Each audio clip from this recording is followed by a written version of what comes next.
നമസ്കാരം. ജനപ്രിയ തീരുമാനങ്ങളുമായി മൂന്നാം മോദി സർക്കാരിൻ്റെ ആദ്യ ബജറ്റ്. സ്വർണം, വെള്ളി ഉൾപ്പെടെയുള്ളവയുടെ വില കുറയുന്നത് സാധാരണക്കാരന് ആശ്വാസം പകരുന്ന പ്രഖ്യാപനമാണ്. സ്വർണത്തിൻ്റെയും വെള്ളിയുടെയും കസ്റ്റംസ് തീരുവ കുറച്ചു.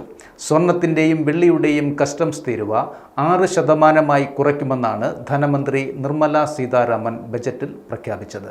ഇതിനു പുറമെ പ്ലാറ്റിനത്തിൻ്റെ കസ്റ്റംസ് തീരുവ 6.4% കുറച്ചു. കൂടാതെ 25 ധാതുക്കൾക്കും എക്സൈസ് തീരുവ കുറച്ചു.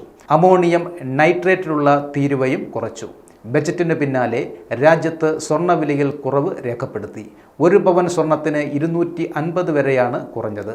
54,160 രൂപയിൽ നിന്ന് 1 പവൻ്റെ വില 53,910 രൂപയായി കുറഞ്ഞു. 1 ഗ്രാമിന് 20 രൂപയുടെ കുറവാണ് രേഖപ്പെടുത്തിയത്. സ്വർണം ഉൾപ്പെടെയുള്ള ആഭരണങ്ങളുടെ കസ്റ്റംസ് തീരുവ കുറച്ചതിലൂടെ ബജറ്റ് കൂടുതൽ ജനപ്രിയമാക്കാനാണ് കേന്ദ്ര സർക്കാർ ലക്ഷ്യമിടുന്നത്. സ്വർണ്ണാഭരണങ്ങൾക്കൊപ്പം ക്യാൻസർ രോഗത്തിനുള്ള മരുന്നിനുള്ള കസ്റ്റംസ് തീരുവയും കുറച്ചു. ഇതോടെ ഇത്തരം മരുന്നുകളുടെ വിലയും ഇനി കുറയും. മൊബൈൽ ഫോൺ, മൊബൈൽ ചാർജറുകൾ, ലെതർ ഉൽപ്പന്നങ്ങൾ എന്നിവയുടെയും വില കുറയും.